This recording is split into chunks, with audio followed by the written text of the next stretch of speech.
Zamislite da je svaki od ovih organizacionih delova firme, znači bukvalno svaki, posebna firma u okviru holdinga. Znači celu firmu sada gledamo kao jednu holding kompaniju. I zamislite da je svaki organizacioni deo ove firme, da on ima unapred neki definisani cenovnik na bazi koga fakturiše svoje proizvode i usluge sektoru prodaje. Na primjer,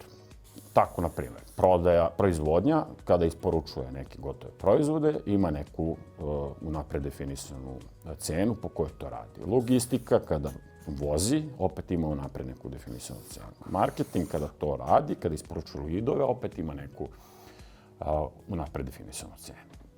I sada zamislimo ovaj scenarij. Da je planska cena koštanja svih tih artikala koje je proizvodnja isporučila prodaji bila 70.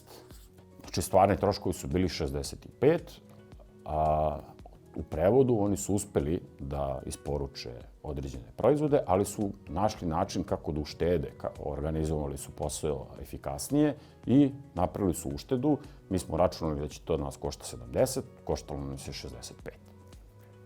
Sad zamislite da je sektor logistike, opet zamislite da nismo angažovali njih, nego nekog eksternog prevoznika, pogledamo šta je sve preveženo, uzmemo njegove nabavne cene, odnosno one cene koje bi nam on inače naplatio i shvatimo da sve to što su oni nama vozili, da je to zapravo vredelo 10, a stvarni troškovi su 15.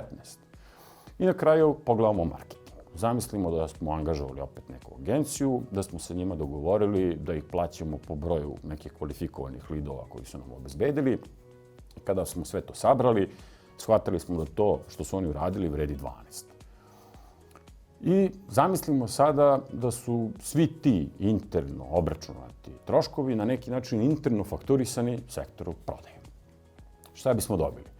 Pa shvatili bi mnogo toga. Shvatili bi da je prodaja napravila 100.000 prihoda, a s druge strane shvatili bi da su njeni ukupni troškovi na koje oni zaista mogu da utiču. Objektivizirani troškovi, ne oni troškovi koji su plod efikasnog ili neefikasnog rada u drugim sektorima, zbir ovoga ovde. To vam je cifra od 92. Znači, imali bi 100, ovde bi imali 92, što znači da je nama rezultat u prodaji 8. Znači, nama prodaja nije napravila 10, nama je prodaja napravila 8. To je njihov stvarni doprinos ukupnom rezultatu. S druge strane, šta je uradila proizvodnja? Proizvodnja je napravila uštede. Znači, to što su oni isporučili prodaji, mi smo mislili da će vrediti 70, a stvarno je koštalo 65, znači bolje se organizovala, efikasnije, uradila, uspela je da neke troškove smanji, da neke operacije koje su ubici resursa reši i tako dalje. I u sudaru ova dva shvatamo da je proizvodnja napravila plus 5. To je njihov doprinos. Ovde je doprinos plus 8, ovde je doprinos plus 5. Dolazimo do logistike.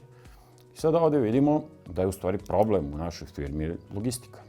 Znači, jer kad pogledamo, njihovi troškovi su 15, a ono što su oni realno uradili vredi 10, što u prevodu znači da su oni ovde izgubili 5. Znači, ovde imamo znakove uzvika koji kažu da se ovde nešto dešava što ne bi trebalo.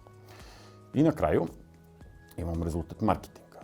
Njihovi stvarni troškovi, sve plate, sve reklame koje plaćaju, sve živo, vredi 10, a ono što su oni isporučili je zapravo vrednost 12, što znači da su oni napravili plus 2.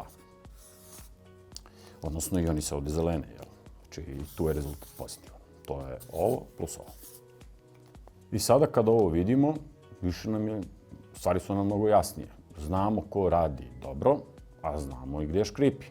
U ovom našem slučaju problem je u logistici i tu gubimo novac.